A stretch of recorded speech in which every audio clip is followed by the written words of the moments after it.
VS. Achuthanandan അന്തരിച്ചതോടുകൂടി CPIയിൽ നിന്ന് ഇറങ്ങി വന്ന 27 പേരിലുള്ള എല്ലാവരും മരിച്ചുപോയി. അപ്പോൾ ആരും ഇപ്പോൾ ജീവിച്ചിരിപ്പില്ല. അതോടുകൂടി കമ്മ്യൂണിസ്റ്റ് പാർട്ടിയിൽ നിന്ന് CPM ഉണ്ടായ കഥയെല്ലാം നമുക്കറിയാം.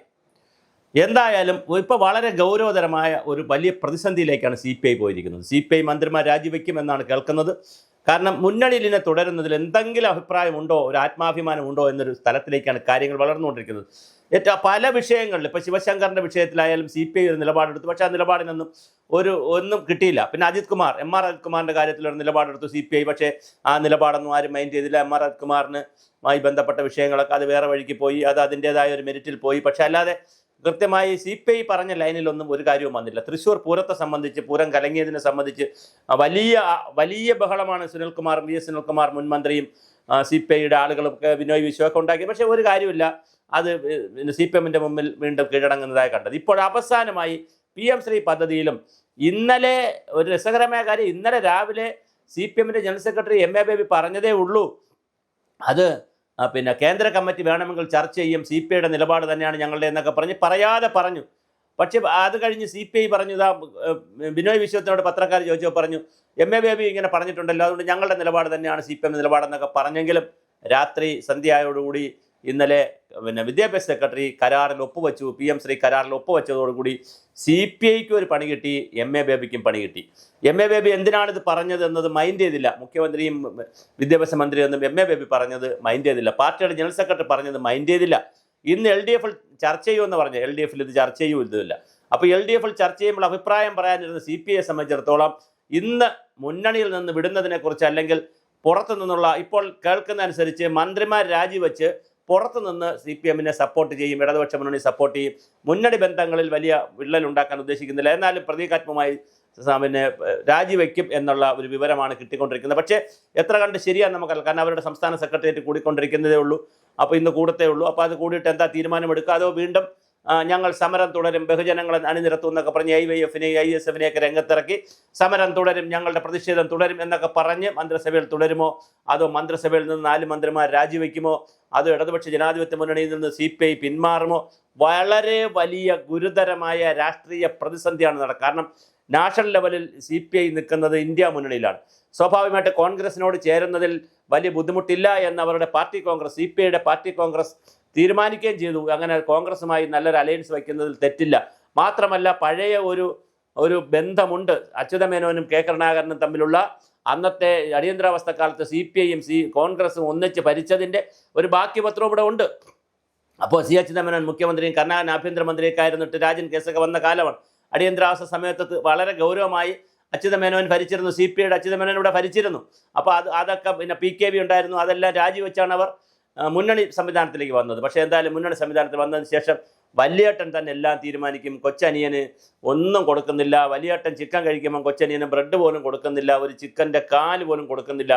അനിയൻ എന്ത് CPI എന്നാണ് MV ഗോവിന്ദൻ CPMൻ്റെ MV ഗോവിന്ദൻ ചോദിച്ചു, എന്ത് CPI എന്നാണ് ചോദിച്ചത്. പക്ഷേ അത് ഉടനെ ബിനോയ് വിശ്വന് മറുപടി, അതൊരു അരാഷ്ട്രീയ ചോദ്യമാണ്, ഇത്തരാണെന്ന് പറയും. ബിനോയ് വിശ്വം താത്വികമായി കിടന്ന് കളിച്ചതല്ലാതെ കൃത്യമായ ഒരു മറുപടി ഒന്നും പറയാനുള്ള കപ്പാസിറ്റി ഇന്ന് ബിനോയ് വിശ്വത്തിനുമില്ല, CPIക്കുമില്ല. കാര്യം അധികാരം വിട്ടുള്ള കളിക്കൊന്നും അവർക്ക് യാതൊരു താല്പര്യവുമില്ല. അതേസമയം വെളിയം ഭാർഗവനെ പോലെയുള്ള ആളുകൾ, അതുപോലെ തന്നെ നേരത്തെ വരുന്ന പാർട്ടിയുടെ സെക്രട്ടറിമാർ, വളരെ ഗൗരവമുള്ള ഒരുപാട് പാർട്ടി സെക്രട്ടറിമാർ, കാനൻ രാജേന്ദ്രൻ വരെ. കാനൻ രാജേന്ദ്രൻ്റെ 2 ഘട്ടമുണ്ട്. ഒന്നാം ഘട്ടത്തിൽ കാനൻ രാജേന്ദ്രൻ ഒരു തിരുത്തൽ ശക്തിയായിരുന്നു. പക്ഷെ പിന്നെ മകൻ്റെ ബിസിനസ്സുമായിട്ടൊക്കെ ബന്ധപ്പെടുത്തി വേറെ കുറേ പ്രശ്നങ്ങൾ വന്നു കഴിഞ്ഞപ്പോൾ കുറേ പ്രശ്നങ്ങൾ വന്നു. അതിലൊക്കെ പ്രശ്നങ്ങളൊക്കെ വന്നു കഴിഞ്ഞപ്പോൾ കാനൻ രാജേന്ദ്രനും പിന്നെ ഉരുളേണ്ടി വന്നു. അതുപോലെ CK ചന്ദ്രപ്പൻ വളരെ ഗൗരവമായി CPIയിലെ നയപരമായ നിലപാടുകളുടെ രാജകുമാരനായിരുന്നു CK ചന്ദ്രപ്പൻ. അതുപോലെ വെളിയം ഭാർഗവൻ വളരെ കൃത്യമായ നിലപാടുള്ള വ്യക്തിയായിരുന്നു. ആ നിലപാടുകളിൽ നിന്നെല്ലാം മാറി ബിനോയ് വിശ്വത്തിലേക്ക് എത്തുമ്പോൾ നിലപാടുമില്ല, തറയുമില്ല, ഒന്നുമില്ലാത്തൊരു പരിപാടിയിലേക്കാണ് പോകുന്നത്. എന്തായാലും ഇന്നിപ്പോൾ CPI കൂടും വലിയ ആവേശപ്പെടും. മുന്നണിയിൽ പറയണം, ഇടതു മുന്നണിയിൽ പറയണം, അല്ലെങ്കിൽ IYF-നെ ISF-നെയൊക്കെ ഇറക്കി വിടണം എന്നൊക്കെ പറയും. ഞങ്ങൾ പ്രതിഷേധം തുടരും, നടപ്പിലാക്കാൻ സമ്മതിക്കില്ല എന്നൊക്കെ പറയുമ്പോഴും PM ശ്രീ പദ്ധതി ഒപ്പിട്ട് കഴിഞ്ഞു. അതിൽ കിട്ടേണ്ടുന്ന 1148 കോടി രൂപ SSAക്ക് കിട്ടാനുള്ളതും, 2-3 വർഷമായി മുടങ്ങിക്കിടക്കുന്ന SSAക്ക് കിട്ടാനുള്ളതും, അതുപോലെ തന്നെ 1 കോടി 45 ലക്ഷം മുതൽ 2 കോടി വരെ 10-300 സ്കൂളുകൾക്ക് കിട്ടുന്ന പൈസയും 10-600 കോടി രൂപ ഇവെല്ലാം കൂടി വാങ്ങാൻ തന്നെയാണ് കേരളം തീരുമാനിച്ചിരിക്കുന്നത്. ഇനി അറിയേണ്ടത്, അങ്ങനെ PM ശ്രീ പദ്ധതി വാങ്ങുമ്പോൾ NEP നടപ്പിലാക്കുമോ, NEP നടപ്പിലാക്കാതിരുന്നാൽ കൊടുക്കുമോ? അപ്പോൾ തോമസ് ഐസക്കിനെ പോലുള്ള ആൾ പറയും, ഞങ്ങൾ ആയുഷ്മാൻ ഭാരത് ഇതുപോലെയൊക്കെ ആയിരുന്നു, പക്ഷേ ആയുഷ്മാൻ ഭാരത് ഞങ്ങൾ നടപ്പിലാക്കിയില്ലല്ലോ. അതുപോലെ ജലജീവ മിഷൻ ഞങ്ങൾ നടപ്പിലാക്കി, കേന്ദ്രത്തിൻ്റെ പറയുന്ന രീതിയിലൊന്നും ഞങ്ങൾ പദ്ധതി നടപ്പിലാക്കിയില്ലല്ലോ എന്ന് പറയുമ്പോൾ ഒരു ചെറിയ വ്യത്യാസമുണ്ട്. ഡോക്ടർ തോമസ് ഐസക് സാർ ഇപ്പോൾ രാജീവ് ചന്ദ്രശേഖറാണ് സംസ്ഥാന പ്രസിഡന്റ്. അദ്ദേഹം ഒരു ടെക്നോക്രാറ്റാണ്. അദ്ദേഹം ഇതെല്ലാം വളരെ പ്രൊഫഷണലായി മോണിറ്റർ ചെയ്യാൻ തീരുമാനിച്ചാൽ നിങ്ങളുടെ കാര്യത്തിൽ ഗവൺമെൻറ്റിൻ്റെ കാര്യത്തിൽ ഒരു ബുദ്ധിമുട്ട് വരും. വളരെ പ്രൊഫഷണലായി മോണിറ്റർ ചെയ്ത് ഒരു പാരലൽ റിപ്പോർട്ട് കേന്ദ്രത്തിലേക്ക് പോയി അതിനനുസരിച്ച് പണം കൊടുത്താൽ മതി എന്ന് പറഞ്ഞാൽ ഫെഡറൽ സിസ്റ്റത്തിൽ വീണ്ടും പ്രശ്നങ്ങൾ വരാം. അതുകൊണ്ട് പഴയ BJP അല്ല, പുതിയ BJP. അവർ പ്രൊഫഷണലായി കാര്യങ്ങളൊക്കെ നോക്കുന്ന ഒരു BJP ആണ്. അത്തരത്തിൽ പ്രൊഫഷണലായി കാര്യങ്ങൾ നോക്കുമ്പോൾ തീർച്ചയായിട്ടും കേരളത്തിൽ നടപ്പിലാക്കുന്ന ഓരോ പദ്ധതികളും കേന്ദ്ര മാനദണ്ഡം അനുസരിച്ചാണോ പോകുന്നത്, കേന്ദ്രം പറയുന്ന നോംസ് നോക്കുന്നുണ്ടോ എന്നുള്ളൊരു ചർച്ച വരും.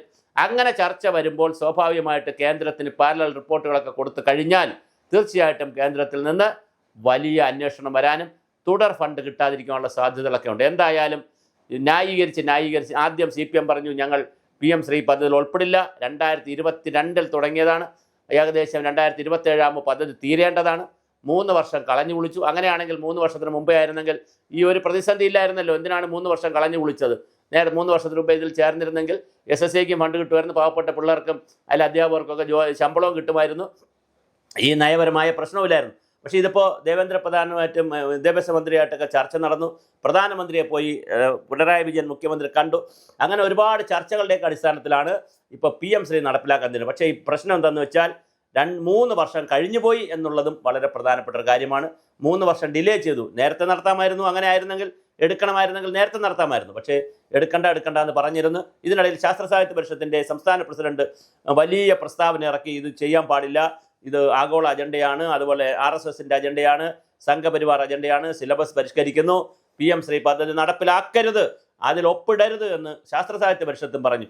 പരിഷത്തിന് എന്ത് നിലപാടാണ് എടുക്കുക? പരിഷത്ത് ഇങ്ങനെ ഒരു പ്രസ്താവന യുദ്ധം നടക്കുന്നതല്ലാതെ ഇതിലൊക്കെ നിലപാടുണ്ടോ എന്നുള്ളൊരു വളരെ പ്രധാനപ്പെട്ട ചോദ്യമാണ്. ശാസ്ത്ര സാഹിത്യ പരിഷത്തിൻ്റെ നിലപാടെന്താണ്? അതുപോലെ തന്നെ CPIയുടെ നിലപാടെന്താണ്? കോൺഗ്രസ് ഇതിനകത്ത് എന്ത് നിലപാടാണ് എടുക്കുക? BJP ആൾറെഡി ഇങ്ങനെ ചെയ്യണമെന്നുള്ള രംഗത്ത് നിൽക്കുന്ന ആരാണ്? ABVP ഇന്നലെ ശിവൻകുട്ടിയെ കണ്ട് അഭിവാദ്യം കൊടുത്ത് ലഡുവൊക്കെ കൊടുത്തു, അവർ നിവേദനമൊക്കെ കൊടുത്ത് അങ്ങോട്ടും ഇങ്ങോട്ടൊക്കെ വളരെ സന്തോഷം അറിയിച്ചു എന്നാണ് അറിയുന്നത്. അപ്പോൾ അതൊരു വശത്ത് നടക്കുന്നു. ABVPയും പിന്നെ അതുപോലെ യുവമോർച്ചയും അതുപോലുള്ള സംഘടനകളൊക്കെ ഇത് നടപ്പിലാക്കണമെന്നുള്ള തലത്തിൽ നിൽക്കുന്നു. നടപ്പിലാക്കരുത് എന്നുള്ള സ്ഥലത്തേക്ക് CPI സംഘടന നിൽക്കുന്നു. ഇതിനിടയിലാണ് പണം നമുക്കും കിട്ടണം, പണം ദീപച്ചമ്പം മഹാചര്യം, ബാക്കിയൊക്കെ അവിടെ നിൽക്കട്ടെ എന്നുള്ള ഒരു കൺസെപ്റ്റിൽ ഇന്നലെ ഒപ്പുവെച്ചത്. ഇന്ന് CPI മന്ത്രിമാർ രാജിവെക്കുമോ എന്ന് മാത്രമാണ് നമ്മുടെ മുന്നിലുള്ള ഏറ്റവും പ്രധാനപ്പെട്ട ചോദ്യം.